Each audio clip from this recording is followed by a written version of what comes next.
शहर में अचानक मौसम परिवर्तन देखने के लिए मिल रहा है, जिसके चलते रविवार को अचानक तेज बारिश और आंधी तूफान देखने के लिए मिले, जिसके चलते इंदौर शहर में कई क्षेत्रों में जलभराव की स्थिति हो गई और कई जगह पर ट्रैफिक भी जाम हुआ। ऐसी स्थिति में नगर निगम द्वारा मोर्चा संभाला गया और स्थिति पर काबू पाया गया। वहीं इंदौर निगम आयुक्त और इंदौर महापौर का कहना है कि मानसून के पहले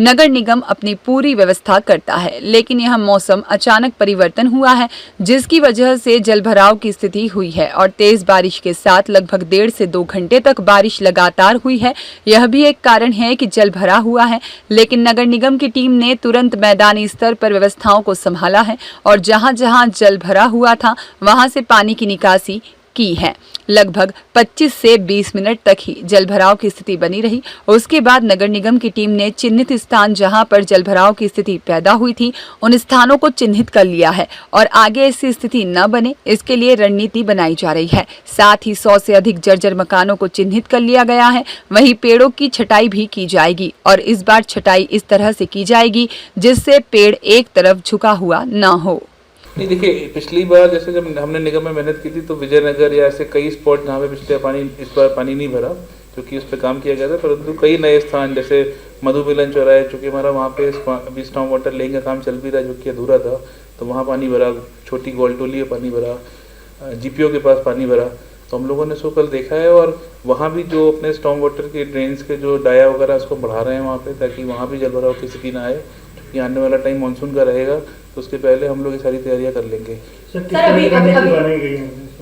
रणनीति बनाई गई है आगे तो देखिए, हमारे जो हम लोगों ने लास्ट ईयर से करीब 85 पॉइंट्स थे हमारे, जहाँ जलभराव के जो कॉमन पॉइंट्स थे उसको सब पे काम किया था लास्ट टाइम, तो उनमें से अधिकांश जगह पानी नहीं भरा है कल की बारिश में, लेकिन कुछ नए स्थान जरूर निकल कर आए हैं। चूँकि नगर निगम में निरंतर निर्माण कार्य होते रहते हैं और कहीं ना कहीं चीज़ें बाधित होती रहती हैं, तो जो नए स्थान आए उनको भी हम लोगों ने लिखा है और आने वाले समय में रणनीति बनाकर इन नए स्थानों को भी, और जो पुराने स्थान है जो पारंपरिक रूप से जलभराव के क्षेत्र रहते हैं वहाँ पे जो हमारी जो स्ट्रेटेजी जो अभी तक हम लोग चल रहे थे उसके हिसाब से आगे काम करते रहेंगे ताकि जलभराव की स्थिति न बने। सर, अभी लगातार जो है मौसम और प्लस हम एक चीज़ और कहूँगा कि हम लोग कई नई जगहों पे स्टॉर्म वाटर लाइन भी डालने का काम कर रहे हैं, तो वो जब होंगी तो उन क्षेत्रों में भी जलभराव से निजात मिलेगी। नहीं, देखिए, जलभराव मैं फिर कह रहा हूँ कि जलभराव इसलिए हुआ था क्योंकि स्टॉर्म वाटर का डाया उतनी ज़्यादा बारिश को झेलने के लिए नहीं बनाया है। जलभराव ऐसा नहीं था कि वो कई दिन तक जलभरा रहा वहाँ पे, वो मेरा मुश्किल 20 मिनट या 25 मिनट में पूरा पानी क्लियर भी हो गया था, परंतु उतना भी न रहे उसके लिए भी हम लोग डाया चौड़ा करने का काम कर रहे हैं कि जो हमारे चूँकि प्रमुख मार्ग हैं वो वहाँ पर पानी भराव की किसी भी स्थिति में नहीं बनना चाहिए। कल जैसे लगभग 2 घंटे में 3 इंच से ज़्यादा बारिश हुई थी, तो वो भी एक बहुत ज़्यादा बारिश भी हुई थी, मतलब ये भी कारण हो सकता है, परंतु हम लोगों ने अपनी तैयारी और बेहतर करेंगे। बारिश से पहले व्यवस्थाओं को दुरुस्त करने के लिए क्या अलार्मिंग साइन माना जाएगा कल जिस तरह की बारिश हुई? नहीं, बिल्कुल, देखिए, बारिश तो हम लोग जब हमारी बारिश का जो एक प्रक्रिया होती है नगर निगम की तैयारियों में, सारे स्टॉर्म वाटर को सफाई करना, सारी चीज़ों को तो हम लोग ऑलरेडी कर ही रहे थे। वो चूँकि ये बारिश असमय हुई तो हो सकता है कि कई जगहों पे ऐसे, जिन जगहों के नाम मैंने आपको बताया वहाँ पे कोई ना कोई निर्माण कार्य भी चल रहा था, हमारे कुछ स्टॉर्म वाटर की लाइनें भी अधूरी थी, तो ये सारे विषय थे, परंतु इससे कोई मतलब नहीं है, पानी नहीं भरना चाहिए शहर में, तो उसके लिए हम लोग कार्य करेंगे। और जो नए स्थान जो कल जहाँ पर जलभराव के पॉइंट्स आए हैं उसको हम लोग अब अपने स्ट्रेटजी में लेकर काम करेंगे। कल लगभग हमारे कंट्रोल रूम में करीब 38 पॉइंट्स पेड़ गिरने के आए थे, उसके अलावा भी कुछ घरों के ऊपर भी पेड़ गिरने की सूचना प्राप्त हुई थी। तो अभी हम लोग की स्ट्रेटजी यही कि हर पेड़ को देखकर उसका प्रॉपर, चूँकि ये एक पॉइंट ये भी रहता है कि वृक्ष की सेहत के लिए भी अच्छा होता है कि थाला बन जाए उसके पेड़ के नीचे, तो एक तो पेड़ों के नीचे थाला बनाएंगे जहाँ जहाँ भी वो सड़क के किनारे लगे हैं। दूसरा पॉइंट है कि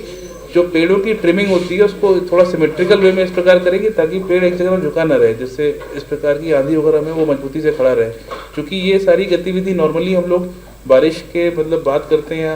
छटाई वटाई की मेनली जो चीज़ें होती है, क्योंकि अभी तो वैसे भी गर्मी का टाइम रहता है, पेड़ों की छटाई कम ही करते हैं हम, लेकिन चूँकि कल की स्थिति को देखते हुए अब हमने यही फैसला किया कि इसकी ट्रिमिंग वगैरह हम लोग प्रारंभ करें। और इससे शारीरिक तौर पे थोड़ा नुकसान जरूर होगा कि छांव वगैरह कम होगी पेड़ के नीचे, बट सेहत सेफ्टी से जरूरी कुछ भी नहीं है, तो हम लोग करेंगे। जर्जर मकान कितने चिन्हित किए गए हैं? जर्जर मकान लगभग 100, करीब 102 मकान चिन्हित किए गए हैं। उनको सबको नोटिस देके हमारी कार्रवाई प्रचलित भी है, कुछ घरों को हमने शेड्यूल बना भी लिया तोड़ने के लिए, तो हम करेंगे वो सारी चीज़ें। ब्यूरो रिपोर्ट, सत्याग्रह न्यूज़, मध्य प्रदेश।